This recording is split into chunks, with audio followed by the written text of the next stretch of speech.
top stories: Russia vows to value the traditionally harmonious relations with Ethiopia.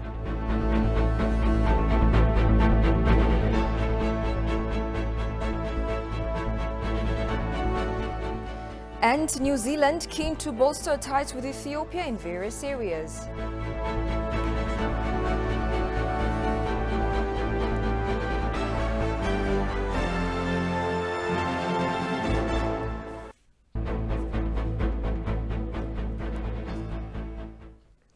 Hello and thank you for joining us. You're watching Addis News Hour with the news. I'm Tabitha John. Do stay with us.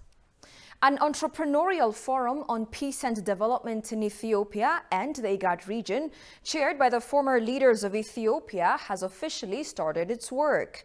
During the occasion, President Sahle-Work Zewde noted that the business community must demonstrate in practice that it is helpful for the sustainable peace and development success of the Eastern African region. The president further mentioned that the forum, which officially started its work, was established at an important time, adding that Ethiopia will stand on its own and will play an important role in the peace and stability of the IGAD region and Africa.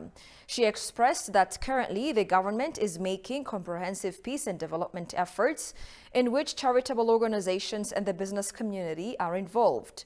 Dr. Mulatu Teshome, former Ethiopian president and the chairman of the executive board of the Entrepreneurial Forum for Peace and Development, said that the business community has become the main victim of the problems that have risen in Ethiopia in the past years.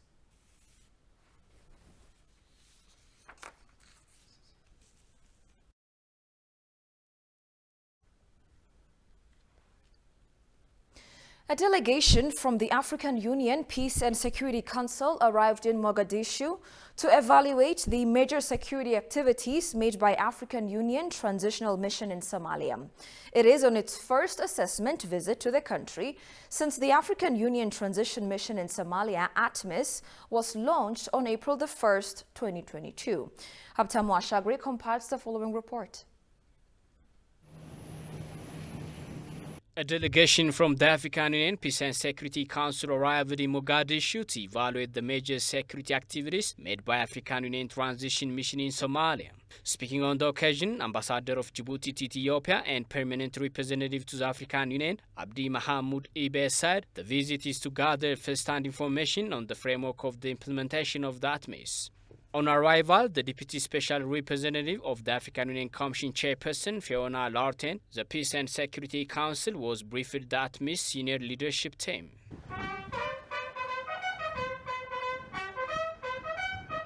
The objective of this field mission is to gather or to collect first-hand information in the framework of the implementation of the African Transition Mission in Somalia mandate and the Somalia Transition Plan. With extensive planning and resource mobilization, threats have been mitigated to medium residual risk level that guarantees the camp and other ATMIS secured installations to be designated as green zones. The delegation was updated on various issues, including the current security situation, progress in implementation of the United Nations Security Council Resolution 2628, 2022. The humanitarian emergency brought about by the current drought, as well as political developments in the country, including the recent successful conclusion of parliamentary and presidential elections, where ATMIS supported the Somalia security forces in securing the elections. The delegation was also briefed on Somalia's national priorities as outlined by President Hassan Sheikh Mohammed in his inaugural address. These include national reconciliation, improving relations between the central government and federal member states, addressing the security challenges, in particular the security threat posed by Al-Shabaab, and attending to the drought-related humanitarian emergency.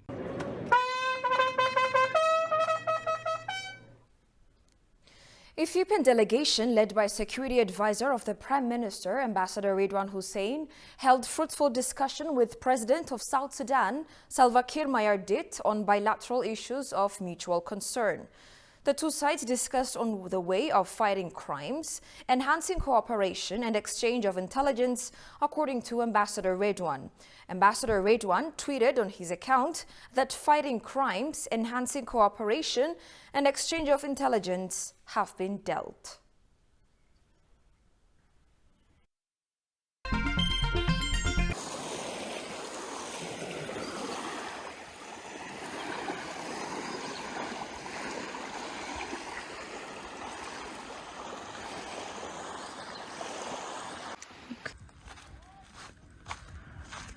Lake Langano is located in Ethiopia in Oromia region, exactly 200 kilometers by road south of the capital Addis Ababa, on the border between the East Shewa zone and Arisi zone. And there are many hotels and resorts that you can find by the lake. This one in particular is 149 kilometers closer to the city Addis Ababa.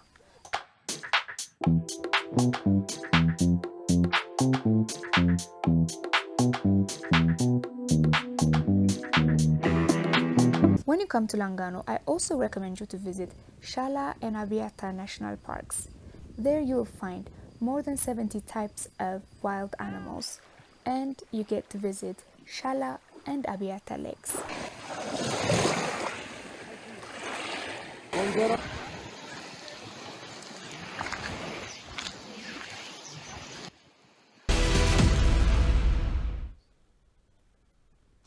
Welcome back. The Russian Federation claimed commitment to cementing ties with Ethiopia aimed at addressing security disregards.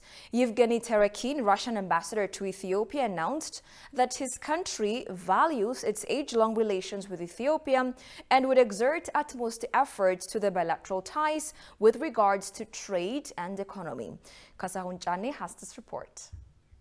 The Russian Federation is committed to further bolstering ties with Ethiopia through unwaveringly supporting efforts aimed at addressing regional and global security challenges. Well, there is no secret that relations between our two countries are of mutual respect and partnership nature, based on traditions of friendship and mutual assistance. Our countries and peoples have been linked for dozens of years, and we intend to strengthen these links even furthermore. Recently, we have been actively conducting a dialogue at the political level. We are striving to develop our close cooperation in economic, humanitarian, and other fields. The ambassador further underscored that his country valued its traditional relations with Ethiopia and Ethiopians, underscoring the government of the Russian Federation would exert utmost efforts to the bilateral ties with regard to trade and economy heedfully. We are also making every effort to increase cooperation in trade and economic areas, an important tool of which is the Russian-Ethiopian Intergovernmental Commission on Economic, Scientific and Technical Cooperation and Trade. A virtual meeting of its co-chairs was held this spring, and we hope to hold a meeting in person during the coming fall in Addis Ababa. Our bilateral relations have great potential, and we are making every effort to realize it fully. Russian ambassador to Ethiopia merely noted that Russia-Africa summit held in Sochi in 2019 has graciously allowed them to carefully outline modern formats and key areas for constructive interstate interaction. It was also noted that Russian President Vladimir Putin expressed his heartfelt greetings on the occasion of Africa Day, which has become a symbol of victory of the peoples of the continent over colonialism and the aspirations for independence, peace and prosperity. Welcoming the newly appointed Algerian ambassador to Djibouti, Irki Mohammed, Ambassador Berhanu Tsaggaye said Ethiopia attaches high importance to its relations with Algeria. The relations between the two sisterly countries dates back even before Algeria's independence in 1962 in their collective quest for anti-colonial struggle, noted Ambassador Berhanu. Since then, he added, they have enjoyed long-standing relations as well as strategic cooperation both on bilateral and multilateral arrays.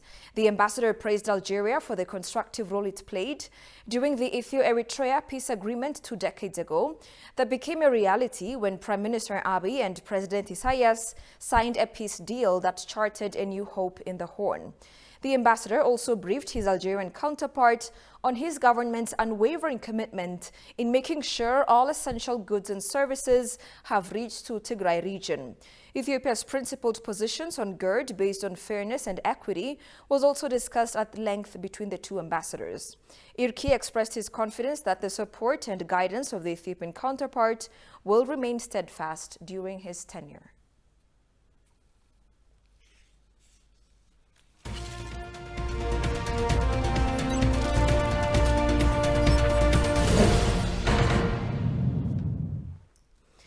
The ambassador of New Zealand to Ethiopia, Michael Upton, says his country is desirous to exert more efforts in strengthening its bilateral relations to Ethiopia in various sectors. The ambassador, Michael Upton, recalled that New Zealand was on Ethiopia's side in 1936 at the League of Nations when Ethiopia complained about the fascist move of Italian invasion. Daniel Kasahun brings us up to speed.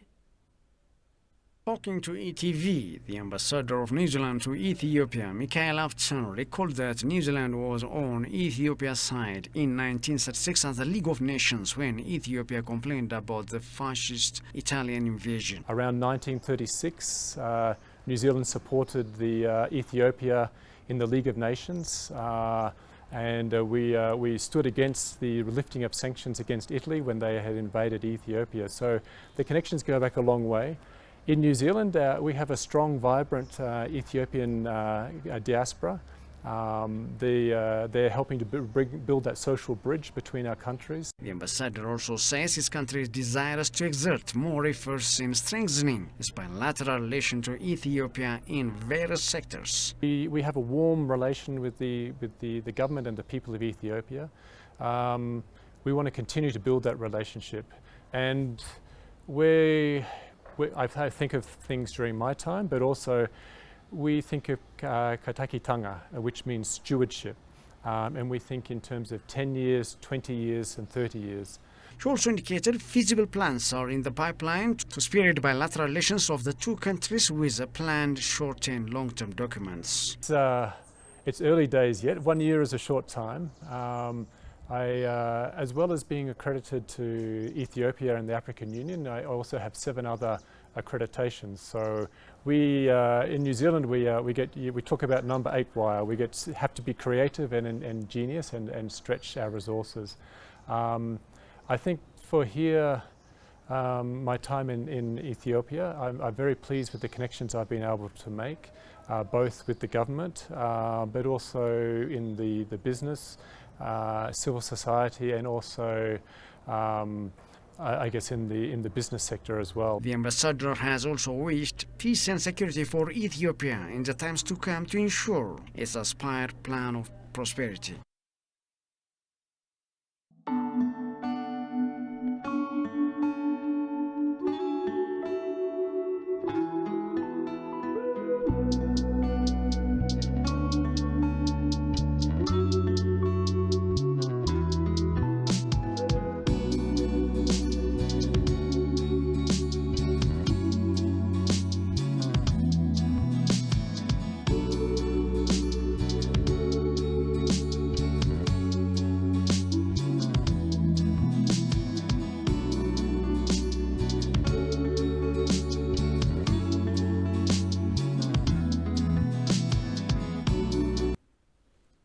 The African Group of Climate Change Negotiators Consultative Forum began to take place in Addis Ababa at the United Nations Economic Commission for Africa.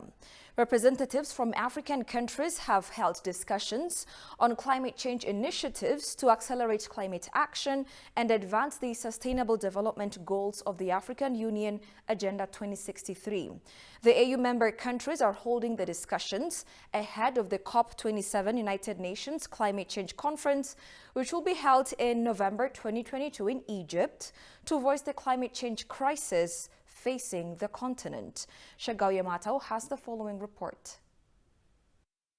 African countries' representatives held discussion to find remedy on climate change crisis that the continent has faced caused by developed countries' greenhouse gas emissions and failure to grant finance to climate vulnerable countries.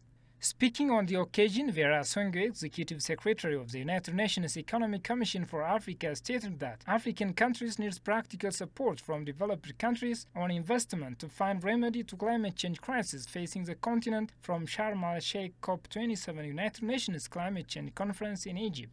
If we put ourselves together in a room as Africans, we can provide our fuel, we can provide our wheat, our cereals, and we can provide our fertilizer. And I think this is the purpose of the conversation that we're having here today. It's the investment. Where do we get those investments? How do we crowd those investments in? Can we make sure that we take this crisis and turn it into an opportunity that allows for Africa to create, if we were able to improve on our investments in gas, improve on our investments in fertilizer, certainly produce the grain that we need on the continent, we will be talking about creating somewhere in the order of 10 million jobs. That's what we're talking about. In Sharm el-Sheikh, we want action, we want delivery, we are looking for investments, and so we hope that this is the beginning of that action process, and in Sharm el-Sheikh we will deliver sustainability and we will deliver resilience, growth, jobs and prosperity for Africa. Minister of Finance Ahmed Shide, for his part, said developed countries should limit green gas emissions and provide finance to climate vulnerable economies. Ethiopia is home to 120 million people, is one of the world's most vulnerable countries to natural disasters, including exposure to hydrometeorological and geophysical hazards such as recurrent drought and flood, as well as volcano and earthquake, though to a lesser degree. Dependence on sectors that are climate change sensitive, such as rain-fed agriculture, water, tourism, and forestry, as well as high level of poverty, are the main factors that exacerbate the country's vulnerability.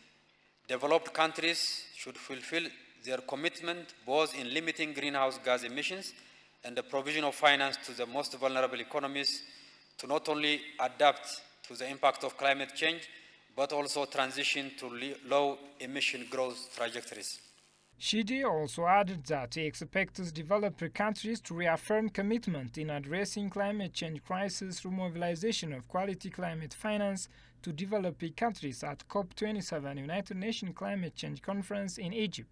We hope that at COP27 in Egypt, developed countries reaffirm their leadership and commitment in addressing climate crisis, including through mobilization and the provision of quality climate finance to developing countries. We request improved access and grant-based finance for climate change adaptation investment in poor countries and a balanced allocation between mitigation and adaptation. In context where commercial financial returns are not possible or there is debt distress, there is a greater need for grant and concessional financing. Climate finance providers should therefore scale up their public finance offering and the provision of additional support for loss and damage finance. The COP27 United Nations Climate Change Conference will be held on November 7 to 18, 2022 in Sharm el-Sheikh, Egypt. And finally, the spokesperson for the UN Secretary-General confirmed on Monday that Antonio Guterres spoke with DRC President Felix Tshisekedi to apologize and offer condolences a day after UN peacekeepers returning to duty killed 3 people and wounded more than a dozen others at the border with Uganda. Kasahun Chani has more from Africa News. UN Chief Antonio Guterres said that he was outraged after 2 people were killed and several others injured when United Nations peacekeepers opened fire during an incident in the Eastern Democratic Republic of Congo on the Uganda border on Sunday. The UN force MONUSCO admitted that some of its peacekeepers had opened fire for unexplained reasons, adding that arrests had already been made. Secretary General conveyed his condolences and also apologized for yesterday's incident, which involved UN peacekeepers and took place in Kasindi on the border of the DRC and Uganda. The Secretary General said that the United Nations is totally committed to peace and to coordinating with Congolese armed forces and working with the FARDC to solve the situation and bring about stability in the eastern DRC. He also stressed in the strongest terms the need to establish accountability for those events and welcomed the decision by the special representative, his special representative in the DRC, Bintou Keita, to detain the mission personnel involved in the incident and to immediately open an investigation. The Congolese government said it launched an investigation with MONUSCO to establish who was responsible, why the shooting took place, and would ensure severe penalties are given. There are more than 122 militias operating in the Democratic Republic of Congo's Treble East. The United Nations first deployed an observer mission to the region in 1999. In 2010, it became the peacekeeping mission MONUSCO. You're watching Addis News Hour. Here's a reminder of the stories making headlines. Russia vows to value the traditionally harmonious relations with Ethiopia.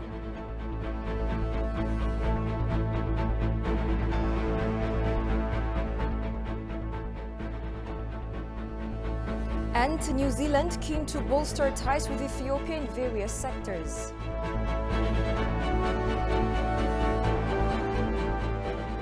And that's all we had for now. I'm Tabitha John. Many thanks for watching. Have a good night and do take care.